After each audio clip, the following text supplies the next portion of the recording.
Assalamualaikum warahmatullahi wabarakatuh.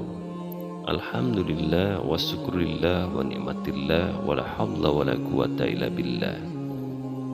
Sahabat Jawara Ngaji yang dirahmati oleh Allah Subhanahu wa taala. Semoga di setiap hari kita selalu dilindungi oleh Allah Subhanahu wa taala dari gangguan jin, setan dan iblis yang berupaya untuk menyesatkan kita semua dari jalan yang lurus.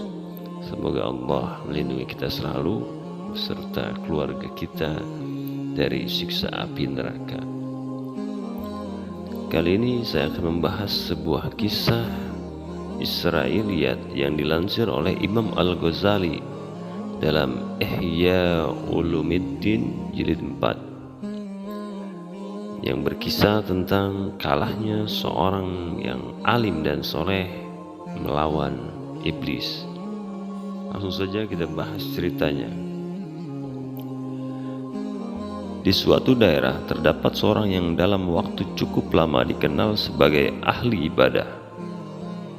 Suatu hari sekelompok orang datang kepadanya seraya memberitahu bahwa di sekitar tempat itu ada segolongan orang yang menyembah pohon, bukannya menyembah Allah Subhanahu wa ta'ala. Mendengar informasi demikian, sang ahli ibadah marah.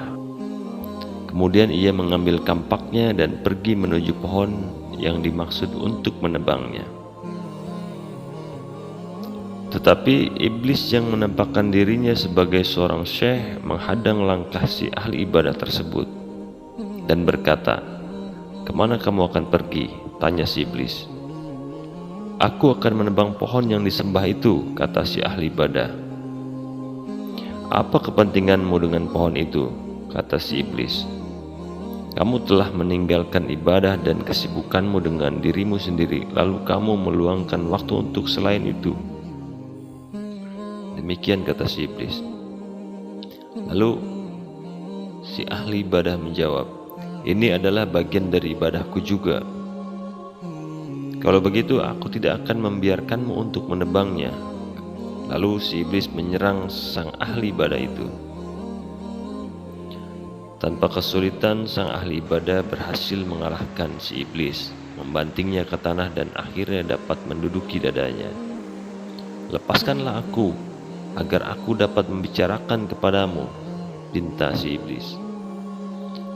Sang ahli ibadah pun berdiri, lalu iblis berkata, "Wahai si ahli ibadah, sungguhnya Allah telah melepaskan urusan ini darimu dan tidak mewajibkannya atasmu.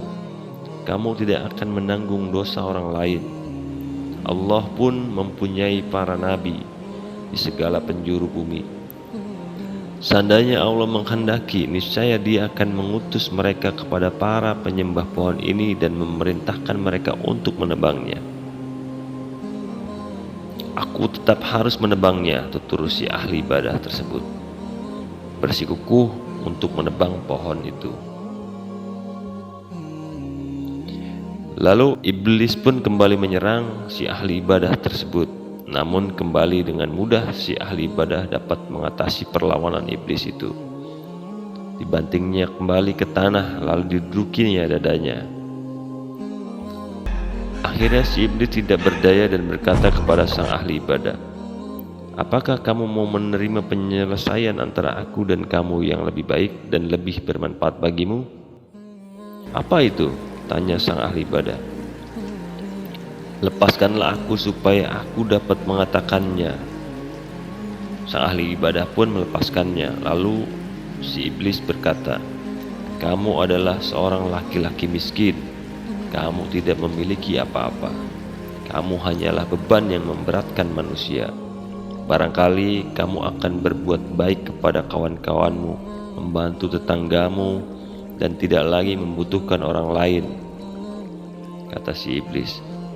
"Benar," si ahli ibadah membenarkan omongan si iblis.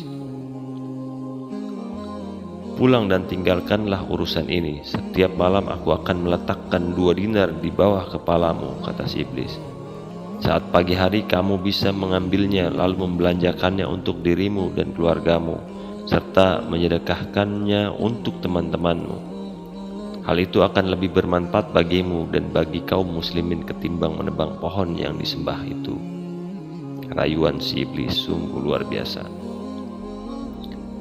Apabila kamu menebangnya, hal itu tidak akan membahayakan mereka dan tidak pula memberi manfaat atas teman-temanmu muslim yang lain.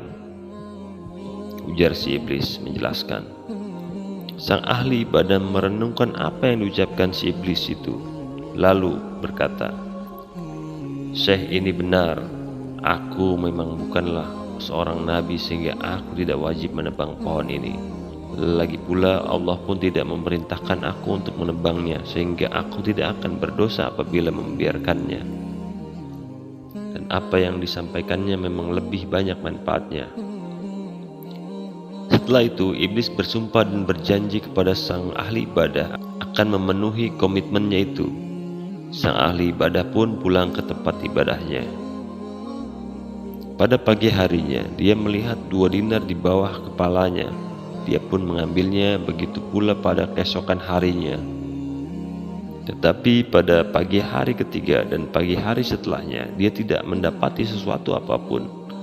Merasa kecewa atas kejadian itu, ahli ibadah pun menjadi marah dan mengambil kampaknya kembali. Iblis pun kembali menghadangnya dalam bentuk seorang syekh. Mau kemana kamu? Kata si iblis. Aku akan menumbangkan pohon itu. Demi Allah, kamu tidak akan mampu melakukannya, kata si iblis. Dan kamu tidak akan mendapatkan jalan menuju pohon itu. Sang ahli ibadah menyergap si iblis sebagaimana ia melakukannya pada kejadian yang pertama. Tidak mungkin, kata iblis. Lalu si iblis membekuk sang ahli ibadah dan membantingnya. Dalam sekejap dia menjadi seperti burung kecil di antara 2 kaki iblis. Iblis duduk di atas dadanya dan berkata, Berhentilah dari urusan ini, apabila tidak, aku akan membunuhmu. Kini sang ahli ibadah tidak memiliki kekuatan untuk melawan si iblis.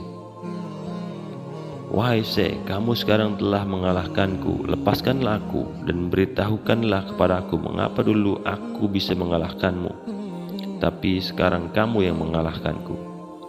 Tanya si ahli ibadah. Karena pada waktu pertama kamu marah, kamu melakukan itu karena demi Allah dan niatmu adalah akhirat sehingga Allah menundukkanku kepadamu. Tetapi kali ini kamu marah demi dirimu sendiri dan demi dinar-dinar yang aku hentikan untukmu. Pungkas si iblis. Allahu a'lam bishawab. Mudah-mudahan kisah ini menjadi pelajaran bagi kita semua agar selalu melakukan perbuatan yang baik-baik dengan ikhlas dan mengharapkan keridhaan dari Allah Subhanahu wa taala. Billahi taufiq wal hidayah. Wassalamualaikum warahmatullahi wabarakatuh.